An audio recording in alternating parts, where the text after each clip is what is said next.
Okay, well, I'm going to suggest it's just 2 minutes past 2 UK time by my clock, so I'm going to suggest that we get started. Thank you, everybody, firstly for joining us today. We're delighted that there's been so much interest in this latest iteration of the Financial Secrecy Index. I think it's fair to say that the FSI has become probably the most important reference point on international financial secrecy in the world. So it's great that we're getting a lot of interest from the media and the press, because that's obviously fundamental to tackling this issue. Um, the Over the next 90 minutes, my colleagues, Mark Mubansur and Andres Noble, will be guiding you through the webinar. Mark is Tax Justice Network's communications manager, and he will be speaking first and taking us through some of the key findings of this latest iteration of the FSI. And we'll see that overall financial secrecy in the world has decreased, but there have been some big changes and shifts among the key actors and the countries who are most responsible for this problem on the international stage. And then Andres Noble, who is a far more capable mind than I on the nitty gritty of the data and the complexities of financial secrecy, will also be speaking, and will be digging a little bit deeper into the data and the methodology of the FSI and explaining what it all really means. So we'll have Andres and Mark between them. We'll be speaking for about 45 minutes, and then we'll have another 40 to 45 minutes for questions and answers and discussion. Just a couple of words on sort of housekeeping. You'll see at the bottom of your screen, there's a bunch of icons, and the microphone icon off to the left allows you to mute or unmute yourself. So I'd be very grateful if everybody could keep themselves on mute, because that will make the whole process a whole lot easier for everyone. And also, if you have questions or queries, you'll see in the middle at the bottom of the screen in the middle, there's a Q&A box. So if you could post your questions in there, we will get to them after the presentations.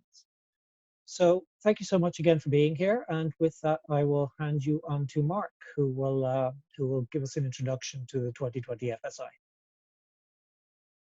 Thanks, Luke, and welcome all. Thank you all for joining us. I'm going to share my screen now so we could all see the PowerPoint together.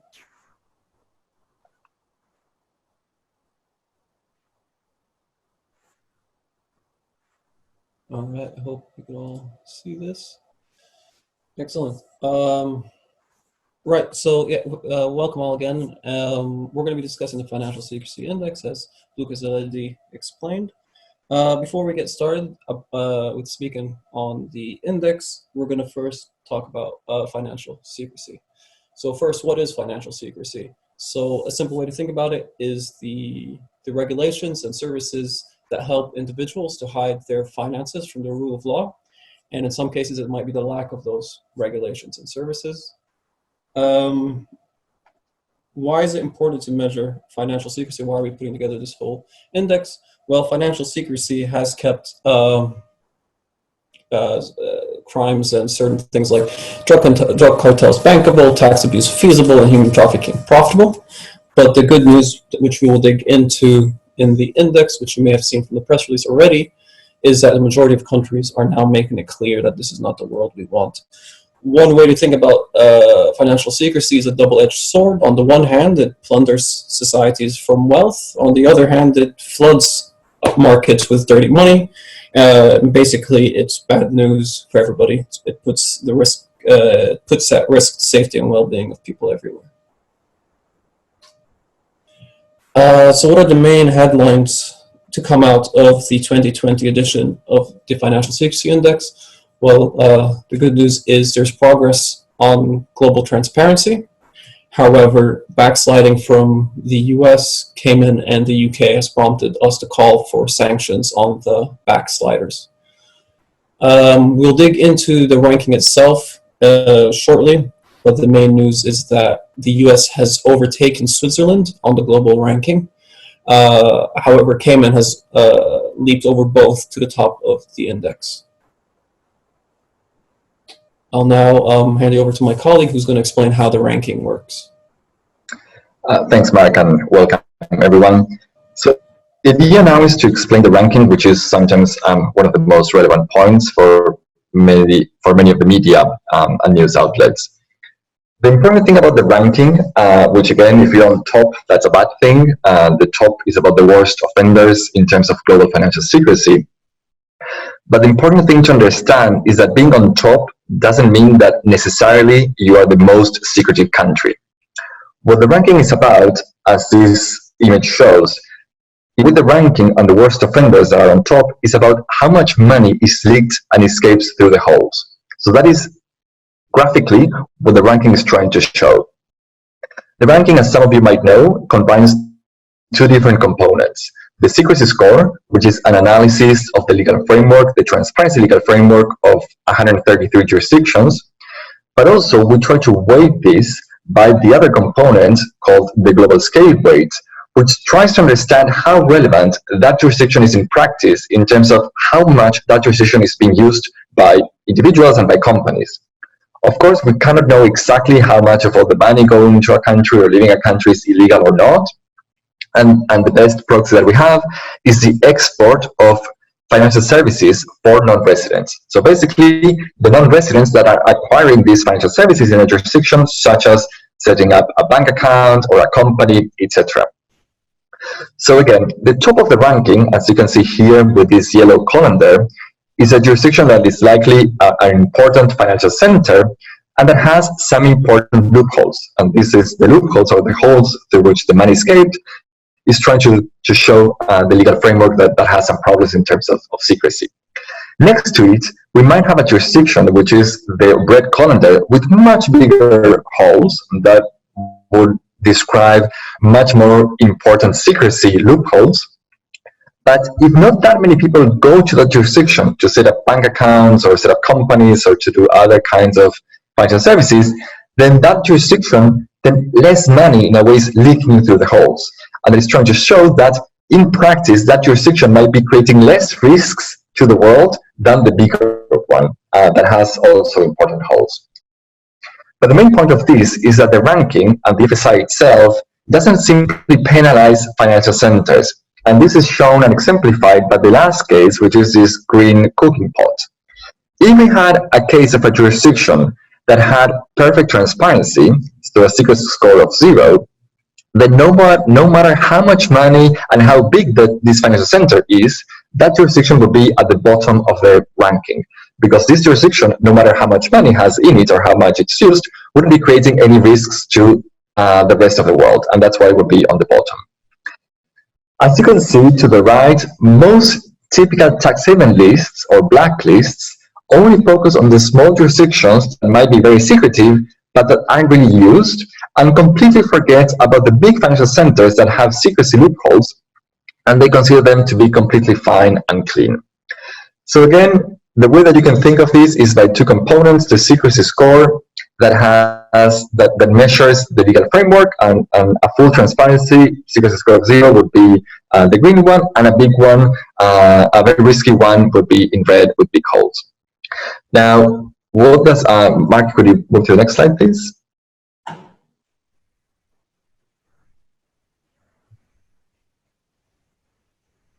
Yeah. So now, specifically, because as I was saying, in a way, the global scale weight, how much it's used or not, it's in a way neutral. What's good or bad about a country is the legal framework. Of course, a country that's a major financial center has a big responsibility, because otherwise, a lot of the money that is in there could escape through the holes. But in essence, that is neutral. What is relevant about a country, as I was saying, is the financial secrecy, and that's why the name of the index. Now, how is financial secrecy achieved, and how do we assess it in the index? I cannot explain the whole thing in just one slide, but in essence, what we're trying to explain here is that you might have an individual, as we can think of this man, that in this case is in Argentina, and this man might be owning different kinds of assets, like a house in the same country, you might have a cash in a different country, gold, art, bank accounts, etc. If this person is trying to remain hidden from authorities, these are the secrecy tools that he will be using. And this might be either for corruption purposes, for tax evasion, for money laundering, for the financing of terrorism, or anything that this person is using secrecy for. So the easiest thing for this person would be to own assets that don't have to register their owners. So if you have a country that doesn't have a real estate registry, or where the real estate registry doesn't provide information about owners, that is already a safe bet.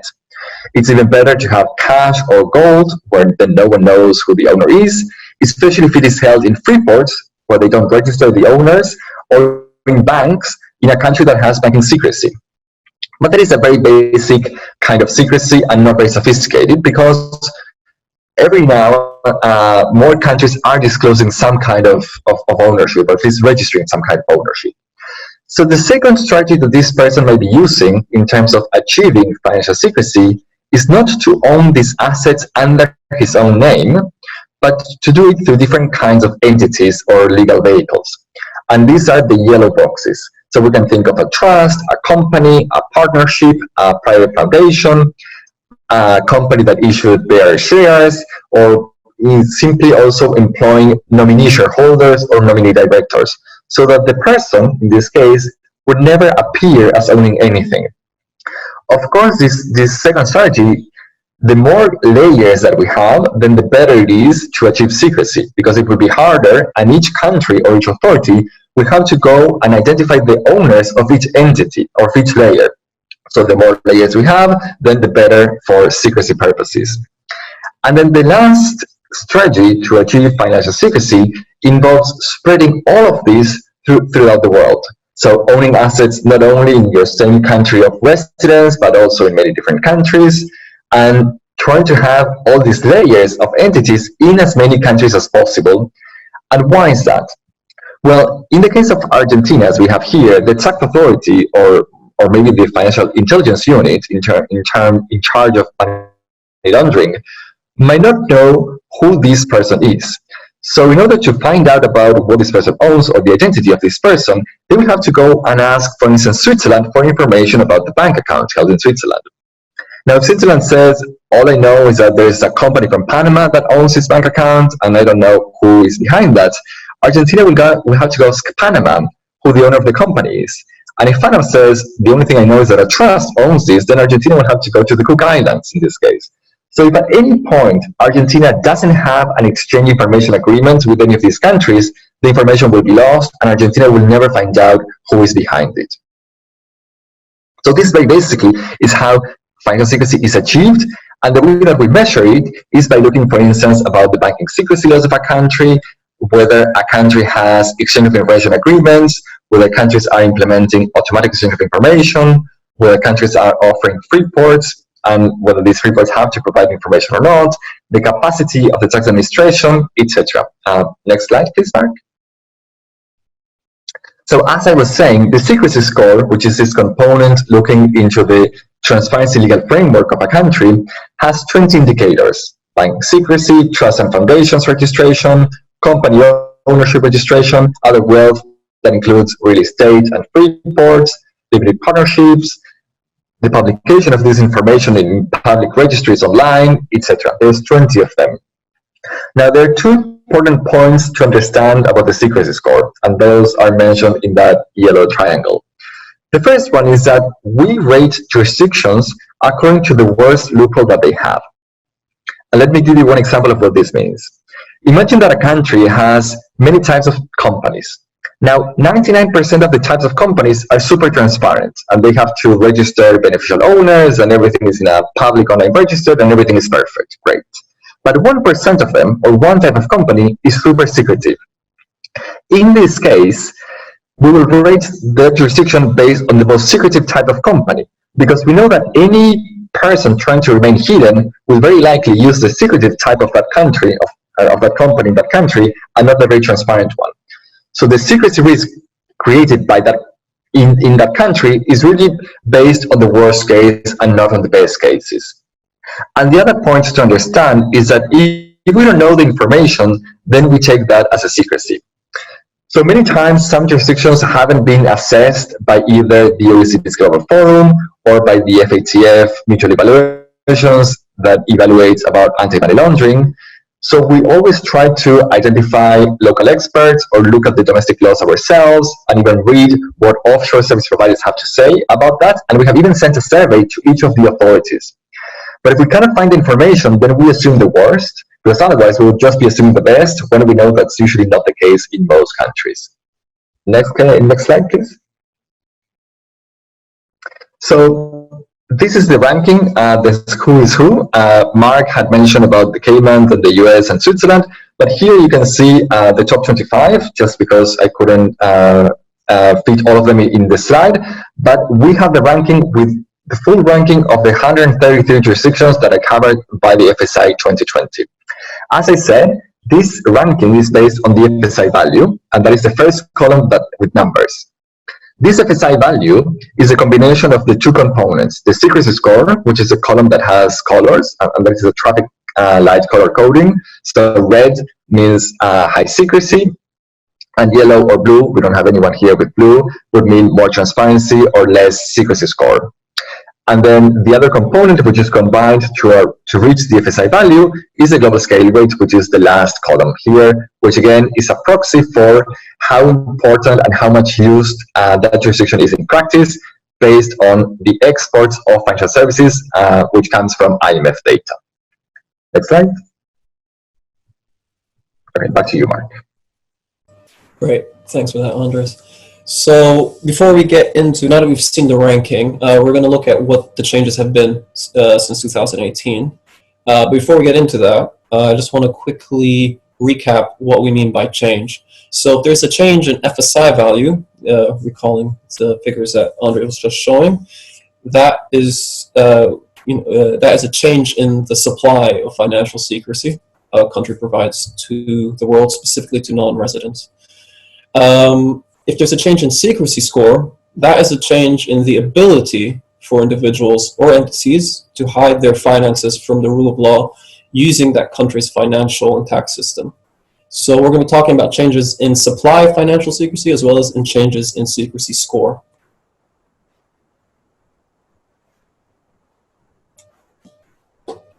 So like we said, there's good news. On average, countries on the index reduced their supply of financial secrecy to the world by 7%. However, a handful of jurisdictions which account for a large share of financial secrecy in the world have bucked that trend. Most notably, the US, Cayman, and the UK, or was emerging as an Anglo-American axis of secrecy. Switzerland has finally dropped from first on the index. This is the first time Switzerland did not rank as the #1 worst offender on the index since 2011. And our main call to policymakers in light of the new results, the new index, is to, like I mentioned earlier, prioritize sanctions against the backsliders. So starting off with Cayman, it is now the biggest enabler of financial secrecy in the world. It's increased the supply of financial secrecy by 24%. This is primarily a result of Cayman seeing its global scale weight rise to 21%, meaning the volume of financial services it provides to non-residents jumped by 21%. The increase is also partly due to the secrecy score increasing by 4 marks from 72 to 76 out of 100.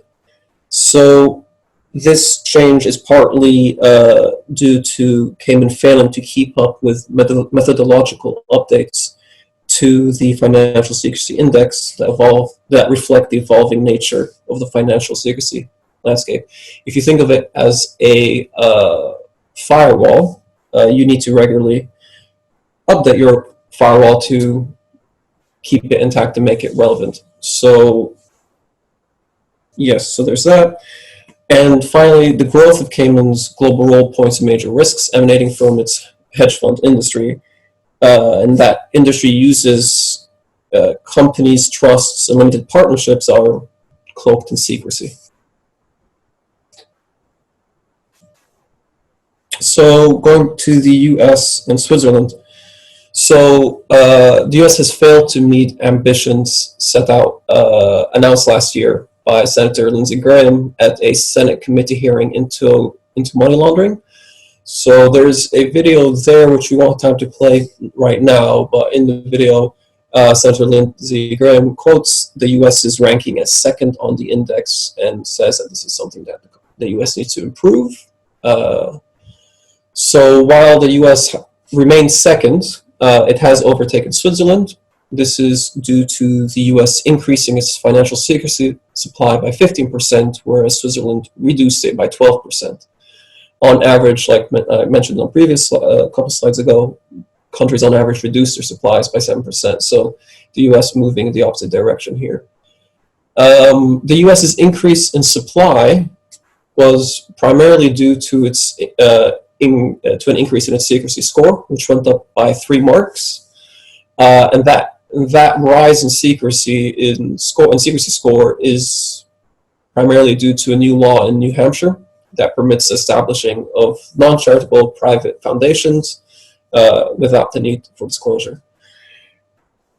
So we said Switzerland reduced its supply by 12%. That is partly due to a decrease in its secrecy score by 2 marks, and that decrease is a result of Switzerland increasing number of countries with which it automatically exchanges information with under the Common Reporting Standard.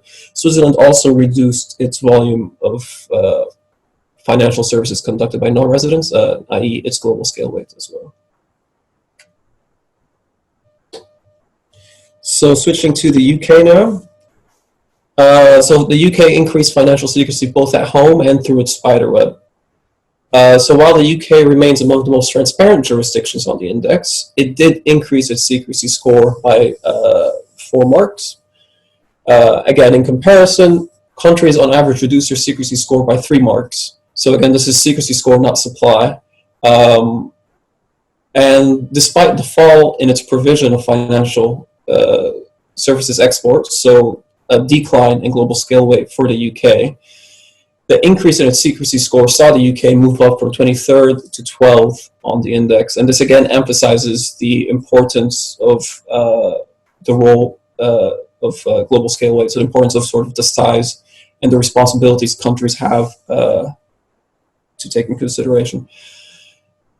So you may be familiar with the term the UK Spider's Web. So this refers to a network of satellite jurisdictions consisting of overseas territories and crown dependencies to which the UK outsources some of its financial secrecy.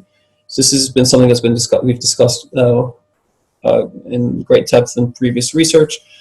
So the UK Spider's Web, so it's important to point out that in these jurisdictions, the UK has the power to impose or veto lawmaking, and the appointment of key government officials is lies with the Crown, the British Crown as well. So among this network of satellite jurisdictions, some of them ranked highest on the index, including Cayman, which ranked first, the British Virgin Islands, which ranked 9th, and Guernsey, which ranked 11th. Looking at the network itself, aside from the UK, the satellite jurisdictions on their own, on average, increase their supply of financial secrecy by 17%.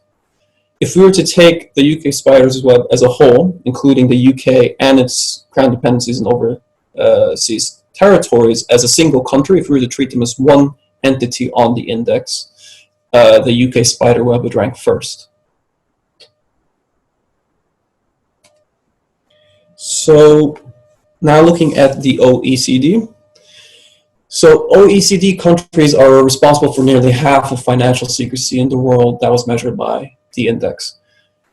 OECD countries supplied 55% of global financial secrecy directly through their own countries and 14% directly through their dependencies. So OECD dependencies include jurisdictions like the US Virgin Islands, as well as the Spider's Web, which we've just discussed. Looking at secrecy scores reveals a hypocrisy among OECD countries. So OECD countries had an average secrecy score of 54 out of 100, whereas their dependencies had an average secrecy score of 73. So if you compare that to non-OECD countries, and excluding OECD jurisdictions as well,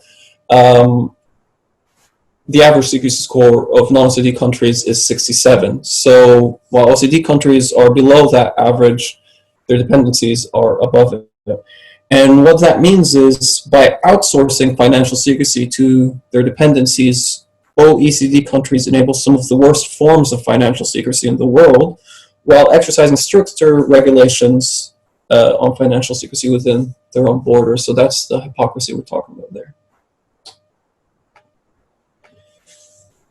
So there is, like we said, some good news. Germany cut its financial secrecy by a third.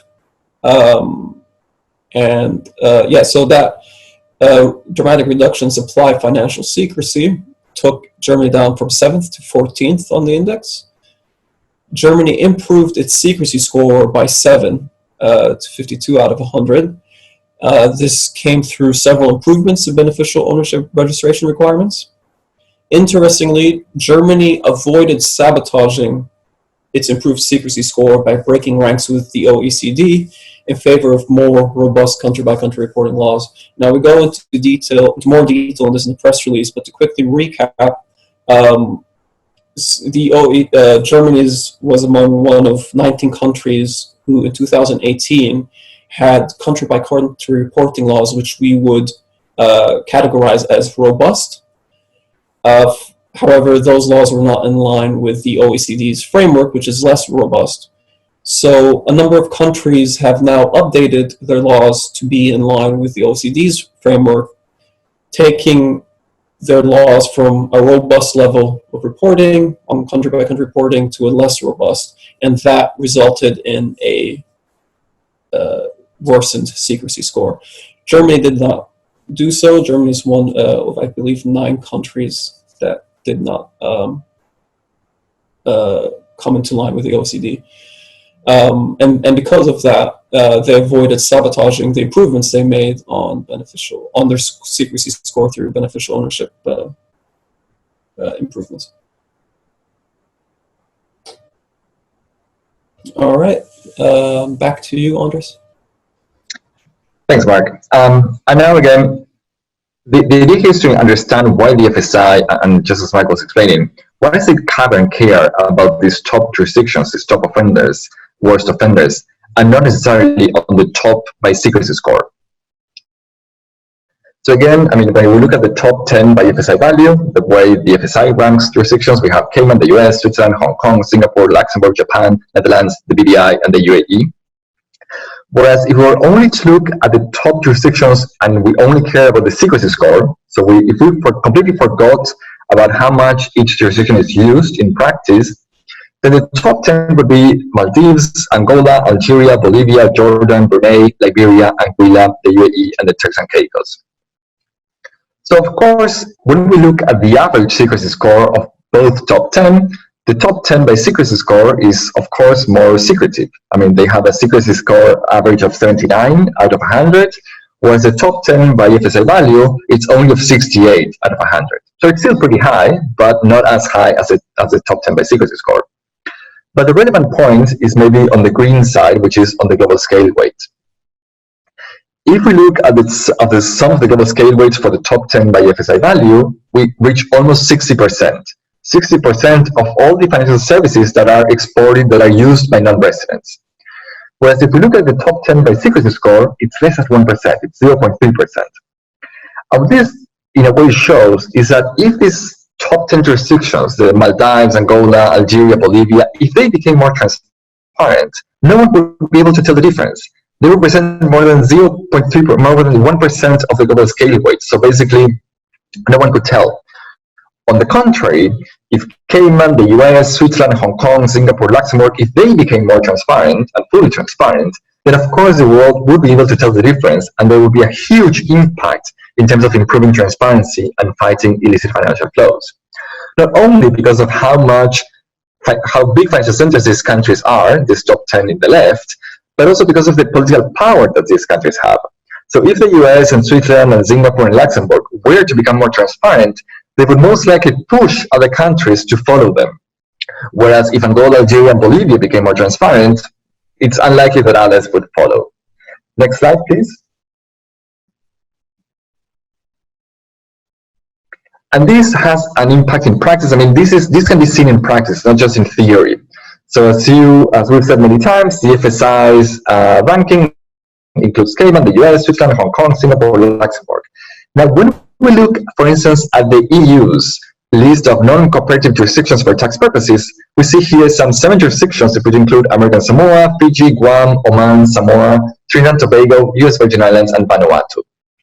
And when we look at the OECD's ratings by the Global Forum peer reviews, the only 2 jurisdictions considered non-compliant are Guatemala and Trinidad and Tobago. So again, and this is the question that we ask, does anyone think that if Guatemala and Trinidad and Tobago, and then if we add American Samoa, Fiji, Guam, and Oman, if all of these jurisdictions on the right became more transparent, does anyone think that the world will see an impact or a difference? Of course not. Whereas, of course, if the US and Cayman and Switzerland and Hong Kong did, then the impact would be much more seen. So that's why the FSI has this ranking, and that's why we include the global scale weight. It's not only about looking at the secrecy score, which of course is relevant, and our countries should become more transparent, not only the top 10, but every country should become more transparent. But when it comes to policy, then of course, the top 10 by the FSI value reflect more of a reality and not really the secrecy score, especially those of the OECD or the EU. Next slide, please. You might also be familiar with Transparency International's Corruption Perceptions Index, and here we have the results of 2019 that were published last month, and how that compares to the FSI values that will be published in February. As you can see, many of the jurisdictions that appear on the top of the CPI, and that's a good thing for a country, like Switzerland, Singapore, Luxembourg, Netherlands, the UK, Canada, Japan, or Hong Kong, they are actually part of the top 20, and many of them part of the top 10 of the FSI. And what does this mean? So this means that by the CPI, these might be the top 20 jurisdictions where local corruption is perceived, I mean, again, it's based on perceptions, to take place the least. So supposedly, by perception of the people measuring the CPI, New Zealand, Denmark, Finland, that is where local corruption is perceived to take place the least. On the other hand, the FSI is showing where global corruption and illicit financial flows are enabled the most. And this is based to objective measures. Basically, it's an analysis of the legal framework and not on perceptions. So while we might think that Luxembourg or Switzerland might be perceived as little corrupt in terms of the own Swiss citizens or the own people from Luxembourg, these countries have a huge responsibility in terms of enabling corruption, global corruption, and illicit financial flows, especially from foreigners and from other countries. Next slide. But now, I understand that for journalists, the ranking might be the most relevant point, and of course, we have the ranking that we have shared with you, but this will be public and online. But the FSI has much more than that. We have narrative reports where we have a summary for each country, so that you can see what is the good and the bad thing about each specific country.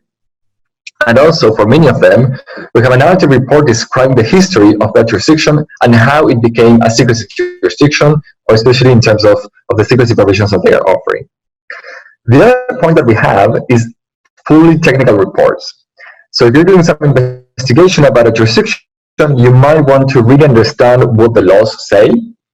And so here, for every of the questions that we have, for every of the 20 indicators, where we have the question and the answer, you can also click on notes. And here we have an example about public accounts. So if we answer here that, yeah, that it's open, the company accounts are always available online for free and in open data format.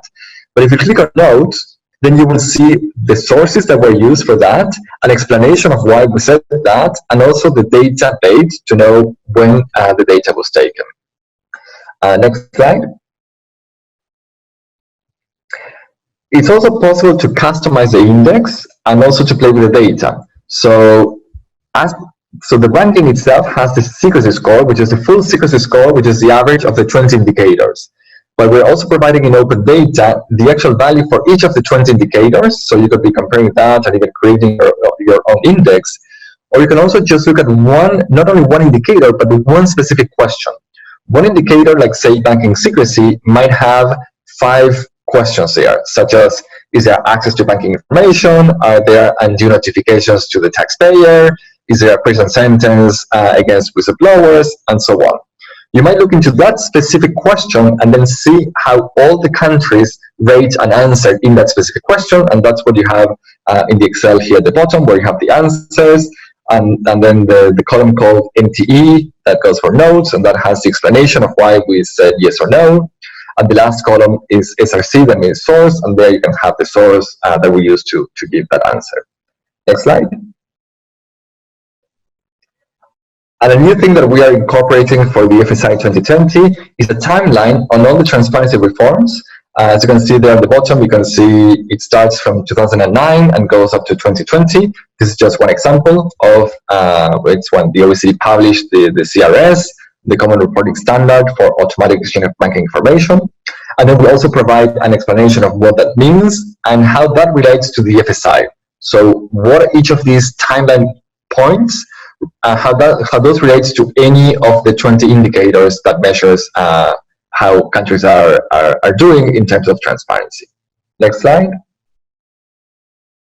And that's back to you, Mark. Thanks, Andres. Right, so as Andres was saying, the benefit of FSI, the Financial Secrecy Index, is far beyond it being just a ranking. We could also look at where change is happening on various indicators or various areas of various laws and regulations and so on. So what that means is we could track progress on what's known as the ABCs of tax justice. A for automatic exchange of information, B for beneficial ownership, transparency and registration, and C for country-by-country reporting.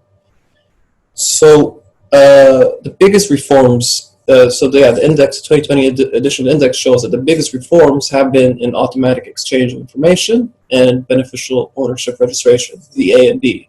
However, reform on C, country-by-country reporting, has been weak. And yeah, so we could actually break that down if looking at using the same secrecy score method. So secrecy scores are compiled of the indicators Anders was just, the 20 indicators Anders was just discussing. And then those 20 indicators are combined in an average to get a single secrecy score for each country. So indicators that relate to automatic exchange of information, on average, saw countries reduce their secrecy scores, i.e. improve them by 8 marks out of 100, whereas beneficial ownership registration also saw, so indicators related to beneficial ownership registration also saw a reduction in 4 marks. Country-by-country reporting indicators, there are 2 categories of them, which is why we have 2 separate scores here. Again, this is detailed in the press release, but if you have questions, please feel free to ask during Q&A. Country-by-country reporting saw a reduction in 0.4 marks on one set of categories and 0.4 marks on another category. So again, that progress on country-by-country reporting has been very slow. Interestingly, though, while governments have been slow on country-by-country reporting, corporations around the world have voluntarily begun to publish their country-by-country reports under the new Global Research Initiative Tax Standard, which was published last December. This is the first global standard for comprehensive tax disclosures at the country-by-country reporting level. And interestingly, the standard was developed in consultation with global investors, civil society groups, labor organizations, tax experts, and accounting firms, and delivers the highest quality of public by-country reporting data. So it is robust country-by-country reporting data.